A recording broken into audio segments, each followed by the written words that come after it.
जो sudden cardiac death है उसका लीडिंग कॉज जो है पूरी दुनिया में 80% लोग जो हैं जो अचानक जिनकी दिल की बीमारी से जिनकी मौत होती है उसके पीछे कोरोनरी आर्टरी डिजीज़ जो है सबसे कॉमन रीज़न होता है। और हमारी जो आबादी है एल्डरली पॉपुलेशन ख़ास तौर पे जो होती है जिनमें रिस्क फैक्टर्स होते हैं, बीपी ज़्यादा होता है, शुगर होता है, तो उनके अंदर चांसेस जो होते हैं इस चीज़ के अल्लाह ज़्यादा का शुक्र है। और उन सब नमाजियों का जो वहाँ मस्जिद शरीफ में थे, मौलाना साहब जो मतलब मेरे साथ पर्सनली अभी भी बात करते हैं, इनके बारे में पूछते हैं इनकी तबीयत कैसी है, और उन डॉक्टर साहब का जिन्होंने मेरे वालिद साहब को यहाँ तक पहुँचाया। उसके बाद जितनी भी तारीफ़ हम करें इस हॉस्पिटल की, यहाँ के डॉक्टर्स की, यहाँ के मैनेजमेंट की, यहाँ के स्टाफ की, और यहाँ के पैरामेडिकल स्टाफ, पल्स के साथ चेक करते हैं कि पल्स आ रही है तो हार्ट काम कर रहा है, और जो उसकी वेंटिलेशन है, रेस्पिरेशन है, वो हम उसके चेस्ट ड्राई से देखते हैं। अगर ये दो साइन एक व्यक्ति में नहीं है तो उसका मतलब है कि patient is in cardio pulmonary arrest, cardiac arrest में है। कुछ रोज़ कबल एक शख्स जो मस्जिद में नमाज पढ़ रहे थे, नमाज अदा करते हुए जो है उसी दौरान उन्हें सडन जो है कार्डियक अरेस्ट हो जाता है, और उनके साथ वहाँ एक डॉक्टर भी होता है, वो उन्हें CPR देते देते जो है वो JK मेडिसिटी में पहुँचाते हैं, जहाँ अभी हम मौजूद हैं। मज़ीद जो है डॉक्टर साहब से बात करेंगे किस तरह का ये पेशेंट था, और लोग जो CPR के हवाले से नहीं जानते हैं, और जब भी किसी को कार्डियक अरेस्ट अचानक आ जाए तो उन्हें क्या करना चाहिए, आप पूरी जानकारी हमारे व्यूअर्स को दें। देखिए, सडन कार्डियक अरेस्ट वो कंडीशन होती है जहाँ पेशेंट एक जो ठीक ठाक चल फिर रहा था, बात कर रहा था, अचानक लोग कहते हैं कि ये बंदा बिल्कुल ठीक था, अचानक से किससे क्या हो गया, कोलैप्स हो गया, तो उसे हम सडन कार्डियक अरेस्ट कहते हैं। जो सडन कार्डियक डेथ है उसका लीडिंग कॉज जो है पूरी दुनिया में 80% लोग जो हैं जो अचानक जिनकी दिल की बीमारी से जिनकी मौत होती है उसके पीछे कोरोनरी आर्टरी डिजीज़ जो है सबसे कॉमन रीज़न होता है। और हमारी जो आबादी है एल्डरली पॉपुलेशन ख़ास तौर पे जो होती है जिनमें रिस्क फैक्टर्स होते हैं, बीपी ज़्यादा होता है, शुगर होता है, तो उनके अंदर चांसेस जो होते हैं इस चीज़ के ज़्यादा होते हैं। जैसे कि ये अराउंड 60 ईयर ओल्ड मेल थे जिनका नमाज़ पढ़ते पढ़ते अचानक गिर गए, कोलैप्स हो गए, और जब वहाँ पे देखा तो ना इनकी नब्ज़ आ रही थी ना सांस ले रहे थे। तो लकीली उनके लिए खुशनसीबी थी उनकी कि वहाँ पे एक डॉक्टर मौजूद थे जिन्होंने CPR शुरू किया, और बाकी लोगों के कलेक्टिव एफर्ट देखा कि इनकी नब्ज़ और सांस नहीं ले रहे हैं, तो उन्होंने अपना नॉलेज अप्लाई किया और CPR स्टार्ट किया, और साथ में बाकी लोग भी उनके साथ जुड़ गए और उन्हें गाइड किया कि नियरेस्ट हॉस्पिटल में आ जाएं। यहाँ उन्हें मालूम था कि कार्डियक फैसिलिटी अवेलेबल है। जब हमारे पास पेशेंट आए तो सेम सिचुएशन थी, कोई नब्ज़ नहीं थी और सांस भी नहीं ले रहे थे, तो हमने उनको इंट्यूबेट किया टाइमली हमारी इमरजेंसी टीम ने। और उसके बाद हमने जब उनका ECG किया तो ECG में एक बड़ा लीथल रिदम होता है जिससे हार्ट की मौत जो है 100% लाजमी हो जाती है अगर उसको टाइमली टैकल ना किया जाए, जिसे हमारी ज़ुबान में वेंट्रिकुलर फिब्रिलेशन कहा जाता है, या शॉर्ट टर्म उसके लिए VF है। तो वो VF रिदम चल रहा था। तो वैसे रिदम से बचने के लिए दो चीज़ें बहुत ज़रूरी हैं, एक तो CPR का होना जो चेस्ट की कॉम्प्रेशंस हैं, और साथ में उसको शॉक अगर दिया जाए टाइमली, जो करंट दी जाती है जिसे हम देसी ज़ुबान में करंट कहते हैं, तो इलेक्ट्रिक शॉक दिया जाता है, डिफिब्रिलेशन कहते हैं जिसको, वो हमने दे दिया। तो जिसके बाद मल्टीपल एफर्ट्स के बाद कंटिन्यूस CPR IV ड्रग्स देने के बाद उनका अपना रिदम आ गया। तो जब अपना रिदम आ गया तो उसमें यही पता चला कि पेशेंट को underlying massive anterior wall MI है, जो एक हार्ट की मेजर आर्टरी होती है उसकी ब्लॉकेज से हार्ट अटैक आया हुआ है। तो टाइमली डिसीजंस लिए गए, उनको बाद में हमने कैथ लैब में ले लिया और टाइमली इंटरवीन किया, आर्टरी ओपन कर ली और पेशेंट की जान जो है आज बच गई। तो जो मेरा आपके लिए इंपॉर्टेंट मैसेज है वो ये है कि CPR होता क्या है। CPR चेस्ट की कॉम्प्रेशंस होती हैं जिससे हम ये इंश्योर करते हैं कि जो हार्ट से ब्लड निकल रहा है उसका सप्लाई ब्रेन की तरफ जो है वो जाता रहे, क्योंकि दिमाग जो है वो बिना ऑक्सीजन, उसकी ग़िज़ा जो उसकी खुराक है वो ऑक्सीजन है। अगर ऑक्सीजन का सप्लाई बंद हो जाए 3 मिनट के बाद ब्रेन उसको टॉलरेट नहीं कर पाता, और अगर 9 मिनट बीत जाएँ तो वो जो डैमेज है वो इररिपेरेबल है, मतलब उसकी रिकवरी नहीं हो सकती है। बट अगर आपने पेशेंट का CPR स्टार्ट किया है तो आपने उस दौरान ये इंश्योर किया है कि पेशेंट का ब्रेन जो है उसको ब्लड जा रहा है, तो जिसकी वजह से आप कई सारी कीमती जानें जो है उनको बचा सकते हैं। तो CPR कोई एक डिफ़िकल्ट अमल नहीं है। आपने चेस्ट की कंप्रेशंस देनी होती हैं, उसके कुछ पार्ट्स होते हैं जो अगर आप YouTube पे भी ओपन करके वीडियोस देख लें तो आप वहाँ से भी सीख सकते हैं। और जैसे कि हमारे CEO ने कहा कि हम एक जल्दी ड्राइव स्टार्ट करने वाले हैं जिसमें हम स्कूल के बच्चों को, कॉलेजेस में, ऑफिसेज़ में लोगों को ट्रेन करेंगे CPR क्या चीज़ है। बहुत ही बेसिक चीज़ है और मैं उम्मीद करता हूँ कि हमारी साइंस उस फील्ड तक, उस लेवल तक डेवलप करे कि आने वाले वक्त में जो क्राउडेड प्लेसेस होती हैं, पब्लिक प्लेसेस, वहाँ पर AEDs जो है हम डिप्लॉय करें, जो कार्डिक इलेक्ट्रिकल एक्सटर्नल डिफिब्रिलेटर्स होते हैं वो लगा लें, ताकि ECG फैसिलिटीज़ आजकल जगह जगह अवेलेबल हैं। तो जो भी पेशेंट सडनली क्रैश होता है कि उनका एक ECG बड़ा टाइमली हो पाए, CPR उनका हो पाए, तो हम बेशतर जाने जो हैं कीमती जाने बचा सकते हैं। हम जम्मू कश्मीर की बात करें, ख़ास तौर से दूर दराज इलाके हैं जहाँ पर हेल्थ फैसिलिटीज़ भी हॉस्पिटल्स में इस तरह की मौजूद नहीं है। अगर सडन हार्ट अटैक किसी को आ जाता है, कार्डिक अरेस्ट आ जाता है, तो इस दौरान जो है लोगों को क्या करना चाहिए, और अगर यहाँ अवेयरनेस कम है तो इसके लिए जो है किस तरह की फैसिलिटीज़ या कौन सा इनिशिएटिव लेने की ज़रूरत है? डेफिनेटली इसके लिए देखिए गवर्नमेंट को और प्राइवेट सेक्टर को आना पड़ेगा इकट्ठे, लोगों को ट्रेन करना स्टार्ट करना पड़ेगा। हमें एक मेजर ड्राइव स्टार्ट करनी चाहिए through out the state, through out the districts, जहाँ पे लोगों को ट्रेन करें CPR कैसे किया जाता है।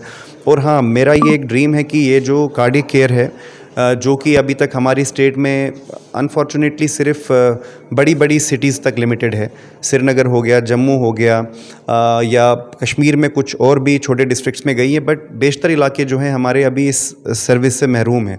तो जिससे कि कई सारी जानें जो हैं जिनको नहीं बचाया जा सकता, जैसे कि इसमें टाइम का एक बहुत इंपॉर्टेंट रोल है। तो लोगों का नॉलेज, उनको अवेयरनेस देना ज़रूरी है, जिसके लिए गवर्नमेंट को और पब्लिक से प्राइवेट सेक्टर को भी इकट्ठे आना पड़ेगा।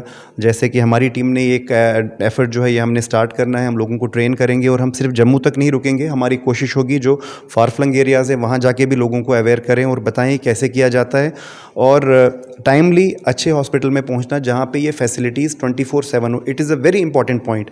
अगर आप पेशेंट को ऐसी जगह ले जाएँ जहाँ पर ये इंटरवेंशंस नहीं होती हैं, तो काफ़ी ज़्यादा इम्कानात हैं कि मरीज़ की जान जो है नहीं बच पाएगी।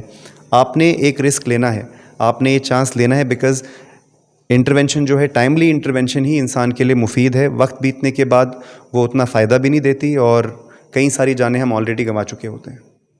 Thank you. हमारे साथ एक और शख्स है, ये उन्हीं के फर्जंद है, उन्हीं के बेटे हैं, जिनकी जान सबसे पहले ऊपर वाले ने बचाई है, और उसके बाद JK यूनिवर्सिटी जम्मू का जो स्टाफ है उन्होंने फौरी तौर पे जो इंटरवेन किया, ये अपनी पूरी टीम को लगा दिया। तो इनसे जानने की कोशिश करेंगे। यहाँ आपका कोई भी नहीं था, आपका ताल्लुक अनंतनाग ज़िला से हैं, जम्मू में कोई भी नहीं था। एक आपके वालिद साहब थे जो नमाज़ पढ़ने गए थे, लेकिन अचानक उनके साथ ऐसा हुआ। तो कौन लोग थे जिन्होंने उन्हें यहाँ तक पहुँचाया? सबसे पहले आपका शुक्रिया। तो जैसे आपने बोला, यहाँ पे खाली मेरे वालिद साहब बैठे थे, लेकिन सबसे बड़ा रिश्ता होता है इंसानियत का। हम सब इंसान हैं और हमें एक दूसरे का ख्याल रखना चाहिए। जैसे ही वो नमाज़ पढ़ रहे थे, तो जो उनके साथ वहाँ पे नमाज़ पढ़ रहे थे मस्जिद शरीफ में, उन्होंने ये रियलाइज़ किया कि उनको हार्ट अटैक हो गया है, इनको जल्द अज जल्द किसी मेडिकल फैसिलिटी पे पहुंचाना चाहिए जिससे इनकी जान बच सकती है। खुशकिस्मती से अल्लाह के फजल से वहाँ पे एक डॉक्टर साहब भी थे, तो जिनके बर वक्त एक्टिविटी से उन्होंने CPR भी दिया, और मेरे वालिद साहब को यहाँ तक मतलब जब तक वो हॉस्पिटल पहुँचे, यहाँ तक CPR देते देते आ गए।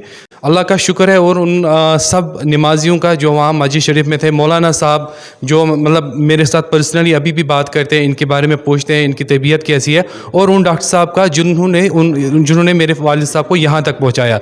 उसके बाद जितनी भी तारीफ़ हम करें इस हॉस्पिटल की, यहाँ के डॉक्टर्स की, यहाँ के मैनेजमेंट की, यहाँ के स्टाफ की, और यहाँ के पैरामेडिकल स्टाफ की, मुझे नहीं लगता है वो तारीफ़ मतलब कम है जितनी भी तारीफ़ की जाए, क्योंकि इनकी जो मतलब एक्सीलेंसी है वो मैंने इन 6 दिनों में देखी। कैसे ये पेशेंट का केयर करते हैं, और कैसे ये मतलब पेशेंट को मतलब उस शॉक से बाहर निकालने की कोशिश करते हैं विद देयर एडवांस्ड ट्रीटमेंट। और जो भी इनके पास फैसिलिटीज़ हैं, मुझे लगता है अभी इनके पास सबसे ज़्यादा मोस्ट एडवांस्ड फैसिलिटी जो है वो अभी इसी हॉस्पिटल में है। किस तरह से इन्होंने मेरे वालिद साहब की जान बचाई, ये बहुत काबिल तारीफ़ बात है। बहुत बहुत शुक्रिया। इससे कबल भी आपने कुछ ऐसे केसेस जो है वो आपके पास आए, लेकिन यहाँ से ठीक होके गए। आज क्या पैगाम देंगे, क्योंकि आपका जो एक प्रेस नोट हमने देखा, इसमें आपने लिखा है कि 50,000 से 1 लाख तक लोगों को हम ट्रेन करेंगे, क्योंकि सडन हार्ट अटैक, सडन जो कार्डिक अरेस्ट के वाले जो केसेस हैं वो बढ़ते जा रहे हैं। तो इस हवाले से क्या कहेंगे? मेरा सिर्फ यही है कि मैं सीओ के साथ होने के साथ एक इमरजेंसी फिजिशियन हूँ, AHA सर्टिफाइड इंस्ट्रक्टर हूँ। बहुत सालों से मैं पहले दिल्ली में था और कम से कम 40,000 लोगों को मेरी और मेरी टीम ने ट्रेन किया है CPR के लिए। तो वही से मुहिम जो है मैं यहाँ हम जम्मू में करेंगे, क्योंकि कल हमारे सामने जो 6 दिन पहले ये केस आया है। तो हमारा मैसेज सिंपल है कि हम कल से ही अपनी जो ट्रेनिंग है और स्किल और अवेयरनेस है, चाहे वो हार्ट अटैक के लिए है, चाहे वो स्ट्रोक के लिए है और चाहे वो CPR के लिए है, लेमैन के लिए। क्योंकि लेमैन जो है वो बाय स्टैंडर्ड होता है, हर जगह डॉक्टर अवेलेबल नहीं होता है। हर जगह आप जैसे मेरे जैसे ट्रेन लोग नहीं होंगे, आप बाकी जो लेमैन होते हैं वो हर जगह प्रेजेंट होते हैं। तो उनको सिखाना, उनको ट्रेन करना इज़ वेरी वेरी इंपॉर्टेंट। तो मैं सबसे यही रिक्वेस्ट है मेरी कि जो भी लोग हैं आप CPR की ट्रेनिंग सीखिए, और जो आपके आसपास लोग हैं, चाहे वो आपके दोस्त हैं, कलीग हैं, फ्रेंड्स हैं, उनको भी ये ट्रेनिंग सिखाइए ताकि हम लोग कीमती जान बचाएं। हमारे कुछ व्यूवर्स ऐसे भी हैं जो CPR नहीं जानते, क्योंकि जो भी साइंटिफिक टर्म्स जो आप लोग यूज़ करते हैं, तो सबसे पहले आसान लफ्ज़ों में आप लोगों को बता दें कि ये क्या चीज़ है। जैसे मैंने अपने प्रेस नोट में भी दिखाया कि CPR का full form cardio pulmonary resuscitation होता है। उसकी 2 साइन ऑफ लाइफ हमें देखने होते हैं कि ये ज़िंदा है या मर गया है। वन इज़ उसकी रेस्पिरेशन, सेकंड इज़ उसका हार्ट जो होता है, हार्ट हम पल्स के साथ चेक करते हैं कि पल्स आ रही है तो हार्ट काम कर रहा है, और जो उसकी वेंटिलेशन है, रेस्पिरेशन है, वो हम उसके चेस्ट ड्राई से देखते हैं। अगर ये 2 साइन एक व्यक्ति में नहीं है तो उसका मतलब है कि patient is in cardio pulmonary arrest, cardiac arrest में है। तो उस चीज़ को, कार्डियो को और वेंटिलेशन को वापस लाने के लिए CPR बोला जाता है, रिससिटेशन उसको बोला जाता है। वो कैसे करते हैं हम?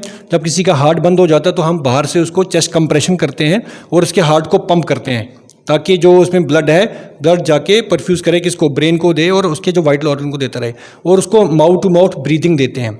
ठीक है। अगर आपको माउथ टू माउथ ब्रीदिंग नहीं देना है, जैसे मुंह लगा के आपको उसके मुंह में हवा फेंकनी है, अगर वो आपको नहीं करना है, क्योंकि बहुत सारे लोग उसको अवॉइड करते हैं, तो एक नई टर्म है, उसको बोलते हैं हैंड्स ओनली CPR। जैसे इस केस में होता है, दिया गया था, फिर भी इस पेशेंट की जान बच गई। तो ये दोनों जो है, अगर आपको आता है तो you can save a life. जी, तो आपने पूरी कहानी सुनी, बहुत बहुत शुक्रिया आप सभी व्यूवर्स का। आप भी CPR पे थोड़ा फोकस करें, क्योंकि बहुत सारे दूर दराज इलाके हैं जहां पर लोगों को हेल्थ फैसिलिटीज़ मैसर नहीं होती है। लेकिन फ़िलहाल हमने जो पूरी स्टोरी आप तक पहुंचाई, ये एक शख्स जिनका ताल्लुक ज़िला अनंतनाग से बताया जाता है, और कुछ रोज़ कबल इन्हें नमाज पढ़ते हुए कार्डियक अरेस्ट अचानक आ गया, इन्हें हार्ट अटैक आ गया, और ये भिठंडी मक्का मस्जिद में नमाज अदा कर रहे थे। वहाँ के मकामी लोग जो वहाँ पर नमाज अदा कर रहे थे, उन्होंने उन्हें जो है JK मेडिसिटी हॉस्पिटल पहुँचाया, और यहाँ उनकी पूरी ट्रीटमेंट के बाद जो है आज वो ये मरीज़ जो है वो बिल्कुल ठीक है।